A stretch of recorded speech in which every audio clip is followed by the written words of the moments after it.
just made the most. I was like, Shit, did I make a stupid thing?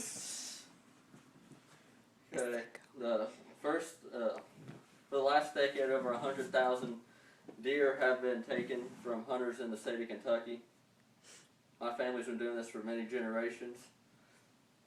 Gutting a deer is a big job. It may sound easier, but there's a lot more process to go to it because you have to be careful about things you may hit.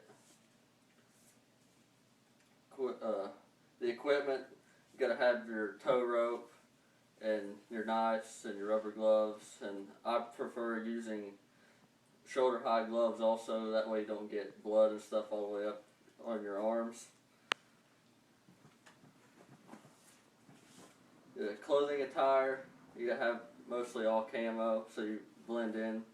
Deer are colorblind, so they see some colors like reds and stuff like that. That's about it.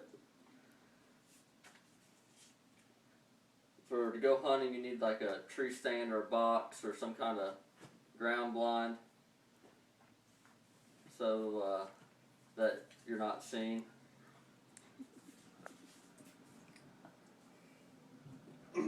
Once you shoot it, you probably want to give it 30 minutes to an hour to finally kill off, because sometimes if you hit them in the gut, they can curl up and survive.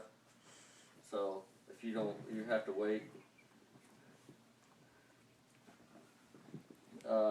Then you have to track down your animal, and the easiest way to do that is just to find blood on the ground, and it'll be on leaves, trees, and stuff like that.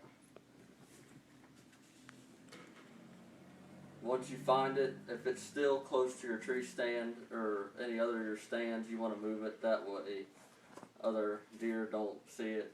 They don't really see it, but they can attract that something's there that they don't like. So you'll want to move it away. Sometimes it usually takes 2 people to gut a deer, but if you're by yourself, you can tie legs to trees and stuff like that, because you have to keep the body pretty much spread open. First thing you got to do is, get your gloves and stuff on and get ready and get all your knives, and then you want to, depending on the sex of the deer, if it's a male, you'll want to start by cutting off its genitals. If it's female, you don't have to.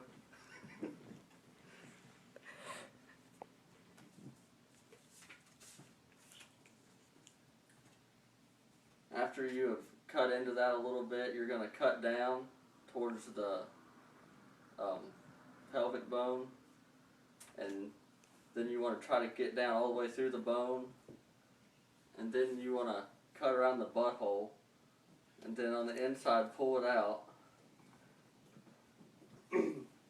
Then after that, you want to start where you ended and go back up towards where the 2 rib cages meet, and you want to cut all the way through that. Make sure you get both layers of skin.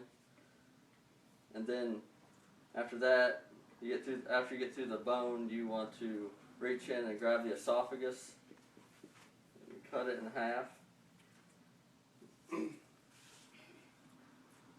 Then you're going to start pulling that, and there should be a few layers of small skin that hold the intestines and all of the organs to the top of the body.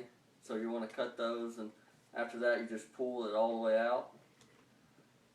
Then when you get back to your house or your camp, you want to take water and wash the inside of it out and let the water rinse all the excess blood from the inside.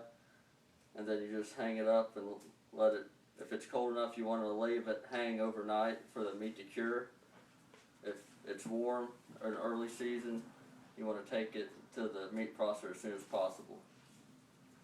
And the final step, you get it to whatever meat and stuff you want to take it into, like burger, sausage, tenderloins, and hams. Tenderloins.